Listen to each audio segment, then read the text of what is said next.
Hey guys, welcome back to Mario and Luigi Partners in Time. Last episode we got back to Peach's castle, explored some new time holes where we could go back to Toad Town and Peach's castle of the past but not explore them. We also finally reunited with Fawful, a long favorite villain from Mario and Luigi Superstar Saga. This time we're going back in time once more and hopefully finding the third Cobalt Star Shard or at least getting lead on it. So, back to the past.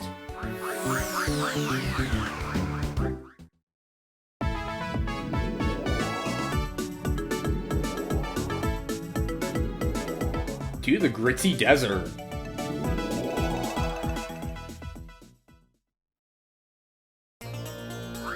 With one of the best songs in the game that was in fact remixed in Super Smash Bros. Brawl, one of the few times this game ever received any recognition outside of the Mario and Luigi series.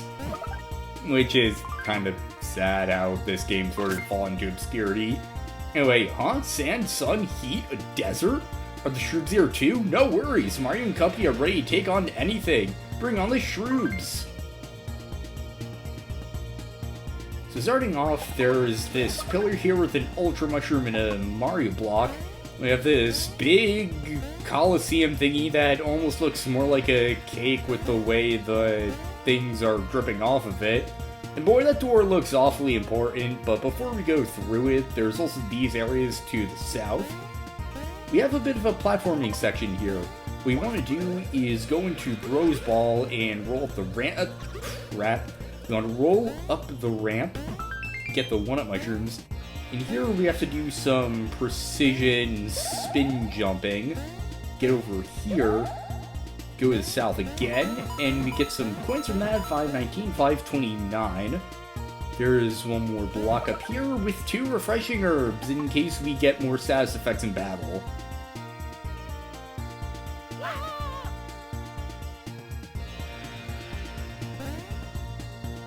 I only just learned that was actually a thing in this game when I was practicing for this. I want to see what would happen if you went south before you enter this dome because, well, you're supposed to enter the dome to proceed the story. So I was wondering if you could actually explore this area, but no, you do in fact have to go here first. You learn something new about this game every day, I guess. Mamma mia!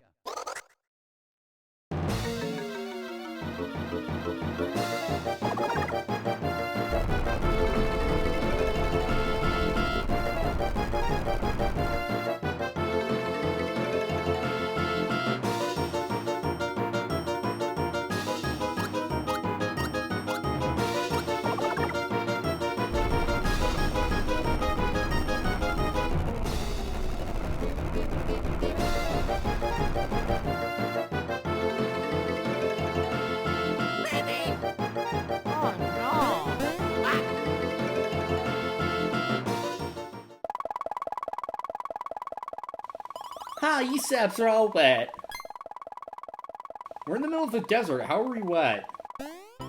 Waltz into the dome's front door and you're sure to get spotted and cart away lickety-split. What, remember me, huh? Seen the Koopa Chronicles reporter doll and it's got you all goofy, does it? That's right, Kylie Koopa's got your number. No time to chat, I got a hunch this story's gonna be bigger than the Yoshi's Island hoo-ha! I misread that as Yoshi Island's hoo-ha, and I don't want to think about that. Here's a scoop, Princess Shroob's gonna be arriving here any minute now. Yeah, there's gonna be a big to-do celebrating the conquest of the Mushroom Kingdom. And that's just the fries, boys. Here's the burger, some other princess types coming too. A Princess Peach image talk somehow? My sources indicate this other damsel likes pink and she may be royalty of some sort.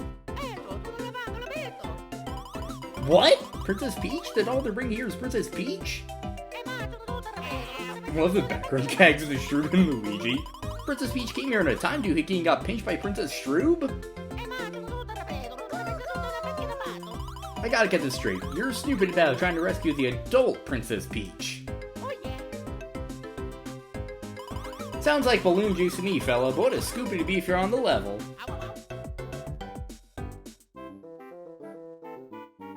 Oh hey, how's it going? Alright then, you need to get into the dome so you can nab that princess, right? Well, word on the street is there's supposed to be a secret entrance around here. Word on the street ain't so specific though, so I don't know about its whereabouts.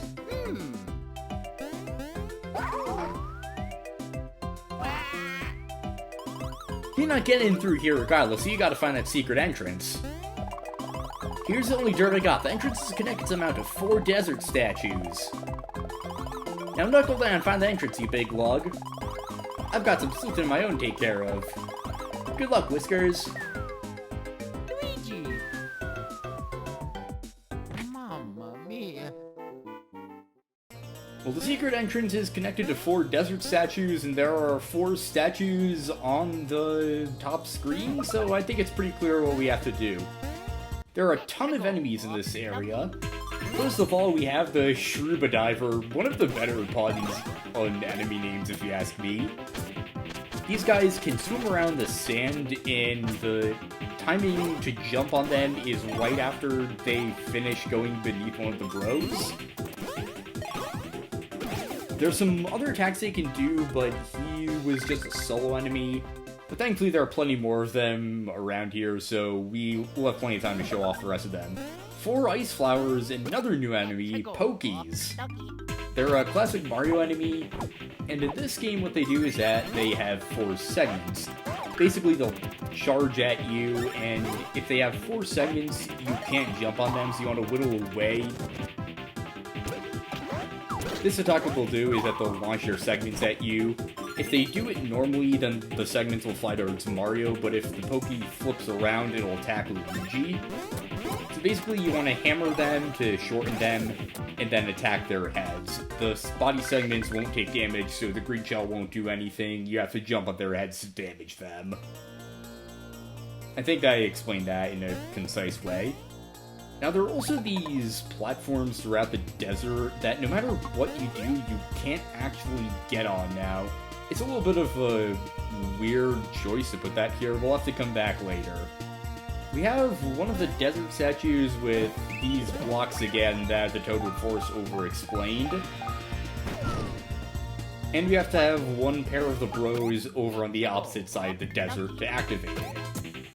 I'm gonna fight this Shrubadiver. I'm gonna see what other attacks it'll do. This one, it'll launch itself at one of the bros. It'll point towards the bro it's attacking. Right there, he attacked Mario. What else he got? Just this one again, okay. There's one more attack I know they're capable of, so I'm hoping they'll do that.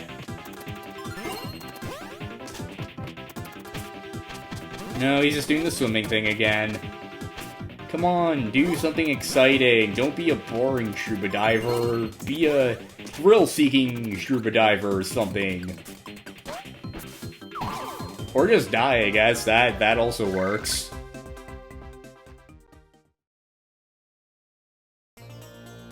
There are a lot of items to be found in these areas, too. There's 10 coin. The Mystery of Gritzy Desert by Unknown Guy. What a poetic name. Desert sentinels face each other, waiting to be linked by beams of light. A pair must stand by each statue to open its eyes. One pair jumps quickly in the ordained order. The second pair follows suit, also jumping in order. That's the legend. It appears to be hinting as to how these distant statues are to be connected. One would assume the statues looking up and looking down could be connected similarly. It's basically a rehash of what we already learned in Toadwood Forest. Before we go any further, it looks like there was like a railway here or something once. I want to comb this area and get the rest of the items. Have another one of these unique baby areas, I guess. Wow, what a fortunate coin we got. I mean, or number of coins. I'm bad at wording things, as you probably are well aware. You can get a bean from that. What we want to do is actually go to the south for now. We have to separate the bros, and there are actually 2 paths we can take in order to reach the opposite statues. There's a northern path and a southern path, but of the 2, the southern path is quicker, so we'll take that one on first. Let's go. Well, actually, first, even before that, we'll fight this Shrubadiver, and hopefully he'll actually show off the attack I wanted to show off. No, he will not. he will go down in history as an unremarkable scuba diver. Unless he can give us EXP for level up? No.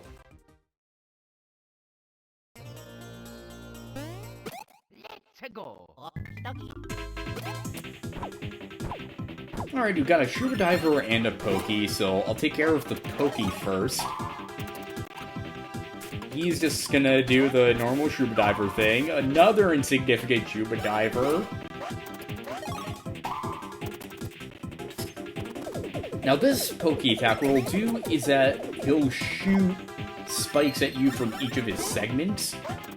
And you want to pay attention to how the segments are oriented. If it shifts a little to the left, then it'll shoot the spikes at Mario. But if they shift to the right, it'll shoot them at Luigi. He shoots 3 spikes, but only the third one is guaranteed to hit. So you want to jump right before the third one, and not too sooner or later. Pokey is down, and I don't know why he's not doing that one attack. I guess it must be... That can't be a rare one. I've seen him do it pretty often. Either way, let's just collect the EXP and be on our way.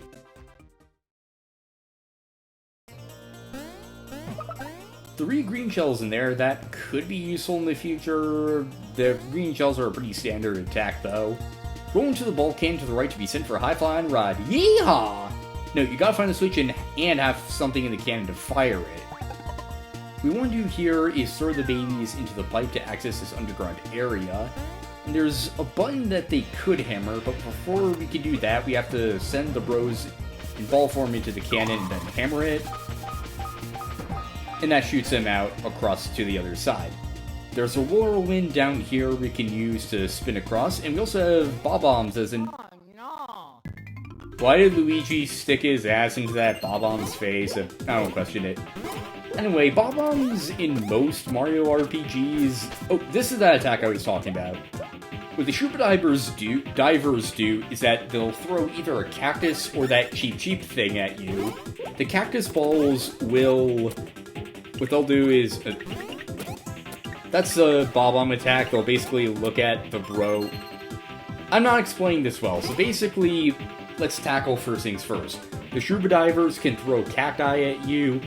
When the cacti are thrown at you, you want to jump, but when that cheap thing is thrown, it'll just harmlessly bounce over you, so you want to not jump there.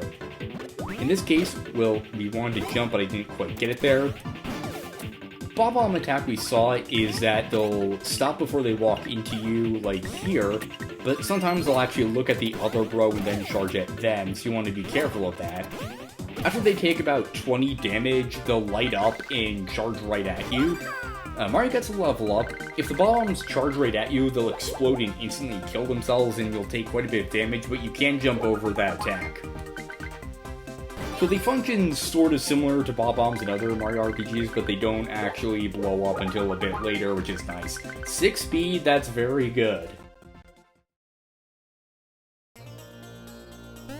Up this way? Pocket Chomp 7! Once again, this game just hands out bros items like it's nobody's business, so you don't really have...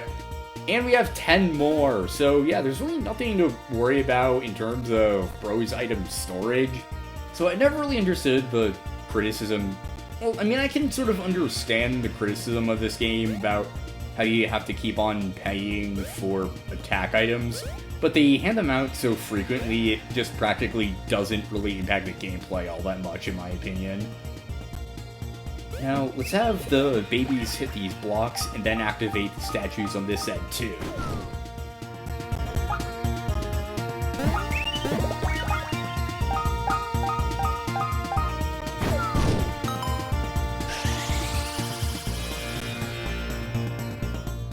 Half of the statues have been activated, so let's head up this way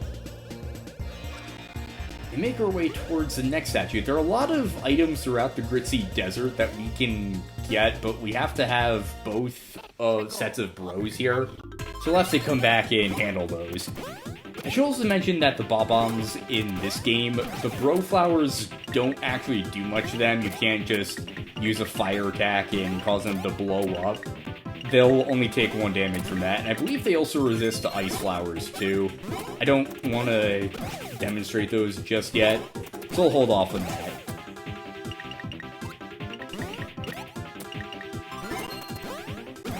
Bob-Ombs are down, they're not too tough.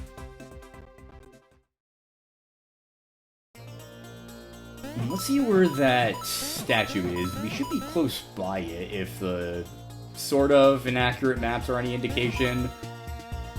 There we go.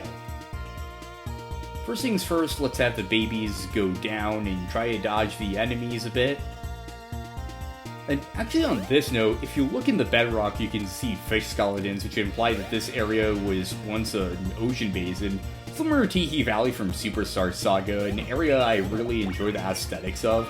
So it's nice to see a callback to that game in this. Well, I mean, that area in this, it's kind of point redundant to say it's a callback to that game when this is, well, a sequel. But you know what I was trying to say. I like that areas for the aesthetic, I like this area's aesthetics. It's a nice parallel, I guess.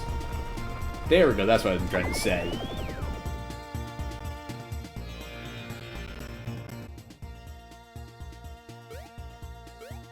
So, you might notice that my voice sounds a little different now, and my mic quality has gone down the drain. Well, settle in and let me tell you a funny story. I record my audio on photo booth using a microphone. I plug it into my computer and it records my voice through the microphone. That way I can record my commentary and, well, talk to you guys. However, with the latest Mac update, Phone Booth has a tendency to crash, unexpectedly and without explanation. I recorded this 4 times, and every single time, it crashed. I am sick of this area now, but I'm going to pull through for you guys because I do actually really like the Gritzy Desert, but the experience of recording this has been extremely frustrating. And to rub salt in the wound, after my 4th attempt, I had successfully finished this area. And I went on to record many more episodes after this one, and I totally screwed up the spin jump there.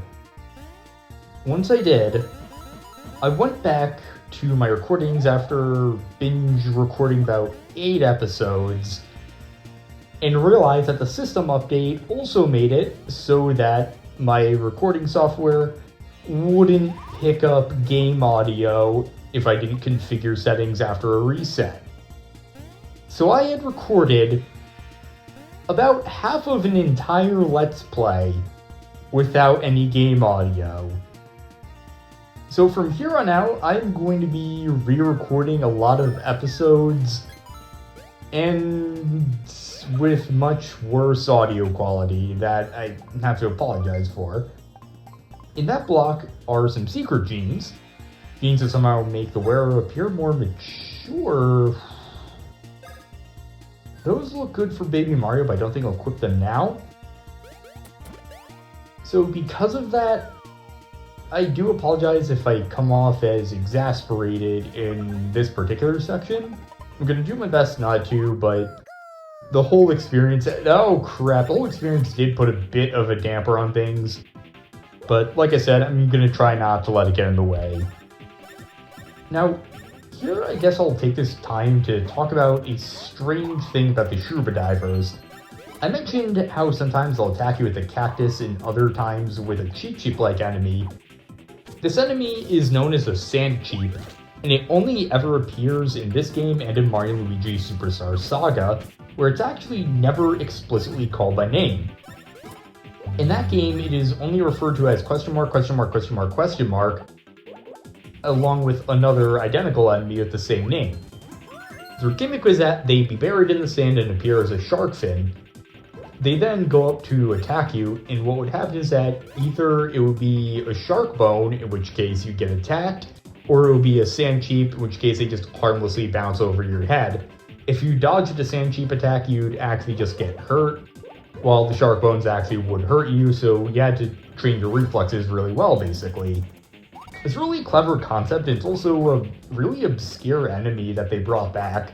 So I like what they did with it, even though the Sandcube is a bit of an obscure Mario enemy. Now, fighting scuba divers and a Pokey just of babies is going to be tricky. And I'm also gonna say here that after this episode, our counts for everything in terms of like EXP and stats is probably going to be a little different. For technical reasons, I actually had to re-record the later episodes before the back half of episode 14. So basically, from my point of view, everything, the time frame is basically out of alignment, but it'll fix itself up at the next episode, so you don't have to worry about that.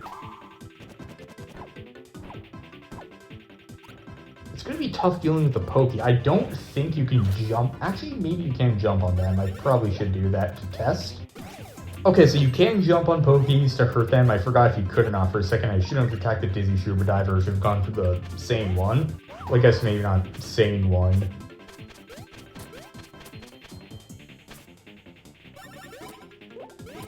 Let's go for a nice flower to finish these guys off. X, Y, Y, X, X, X, Y, Y, Y. There we go. Wow, you only had 2 HP left. Oh, we were in the middle of the drilling animation when we were going into the ground. Okay, that's a little weird. Alright, we have a block here. 2, 4 coins, and we can attack these 2 Pokeys. Only got 5 coins from that, and I'm like 99% sure I threw the babies in here already, but yeah, I just wanted to be sure. Thankfully, we did. Well, let's get around the Scuba Diver. And let's keep on going and see what we have in this upper right-hand area. Where are you going, son? You want to move on? You're gonna have to play a time game. You gotta hit the block that'll appear beyond that wall over there before time runs out. You get it done, son. I'll let y'all pass the official desert perimeter runners. This is an interesting part of the game. It's sort of a mini game where you have to roll throughout a course to reach the end in 18 seconds.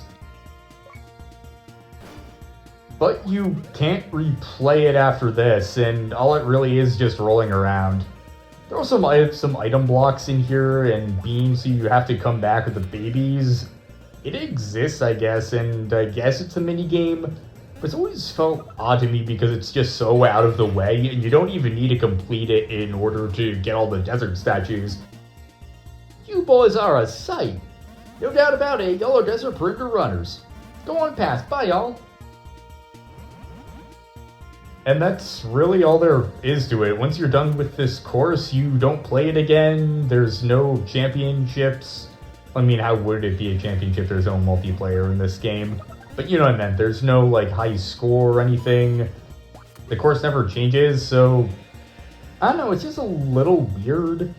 I do wish there were some more minigames in Partners in Time, and this is just one of a few instances of things that look like they should have been minigames, but just weren't for some reason. Anyway, there's a single bean here on the course, so let's go ahead and roll that up and make our way to the very end.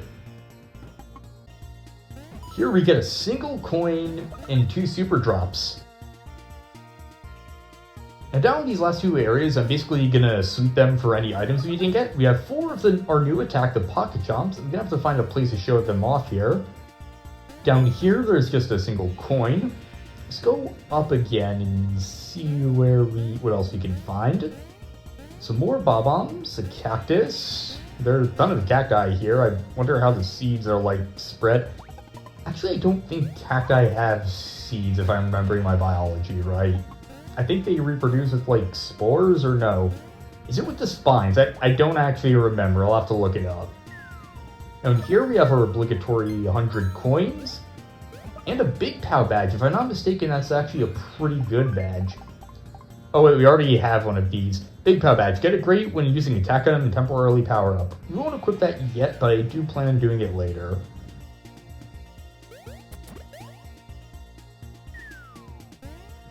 I won't equip that yet, but I think we'll just hold on to that for now. back up here, there's still the L block and that ledge we can't reach. Up here in the... oh, never mind, we already got that block. One area down, just one left to go. Now here, if we go to the right, there's a beam there. Let's go and dig it up. Alright, what else we got? If that formation is any indication, there will be another pipe down here. Yes, there is. Question is, will it give us 100 coins or an enemy? 100 coins! Very welcome! Now that we're up here? Got some ice flowers, and I'm looking for a scuba diver or a pokey to... okay, here we go. This will be a chance to show off the pocket chops. Maybe... nah, I'll just show off here. Basically what's going to happen is that one of the adults will be chased by a chomp, and the two babies will ride it. You want to press the adult bros button, and then the babies button with the hammer in order to hammer the enemy. However, if you get the wrong baby, they'll hammer the chomp, which will enrage it and cause it to speed up, in which case the attack will end sooner. So it's basically a skill-based attack that can go on for quite a long time if you're skilled enough, although it progressively gets faster. So you want to be careful with that. And of course, it's just a nice reference to Pokemon, because, you know, Pocket Monster, Pocket Chomp. In fact, there actually is a rare case where the Pocket Chomp will actually have a bow on it, indicating that it's female, and it will be a little slower there, also referencing how Pokemon also have different genders with different rates.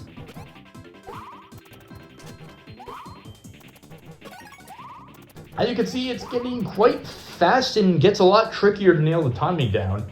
Like I said, if you're good at it, you can do quite a bit of damage with them. It's the first real skill-based attack we've seen where you're severely punished if you don't get it right, but the rewards are really good if you can get it done right. Bomb explodes, and that's it for this battle. Baby Mario makes it to level 15, so let's go for his dash. Alright, we have 3. Baby Luigi also makes it to level 15. Another stash level up is in due. 6! Nice!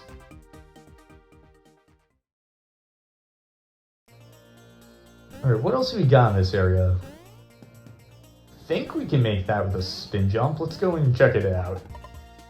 Alright, get up here. There we go. I thought we wouldn't be able to make it for a second, but thankfully we did.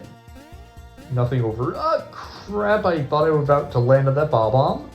Thankfully we didn't.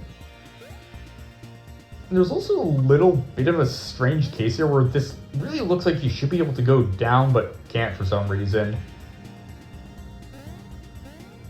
Now here on this whirlwind, a bit of a strange thing. If you spin into the babies, I believe they can enter the whirlwind, or if I'm remembering right, or maybe not. No, it doesn't seem like you can. However, there's also some cool things you can do with the babies with our new moves. You can spin into them and also roll into them, and they just move a bit, so just a little bit of a funny thing you can do, I guess. Nothing too notable about it. With that out of the way, let's roll back to the Koopaseum, because we've basically seen all their... wait. Have we seen everything there is to see in Gritzy Desert? There might be stuff down here we missed, so let's just check this out real quick. I checked through the rest of that area, and there was indeed nothing else to do. With the 4 desert statues discovered and the way opened, next episode of Mario and Luigi Partners in Time, we'll enter the dome and hopefully rescue Princess Peach. See you guys next time.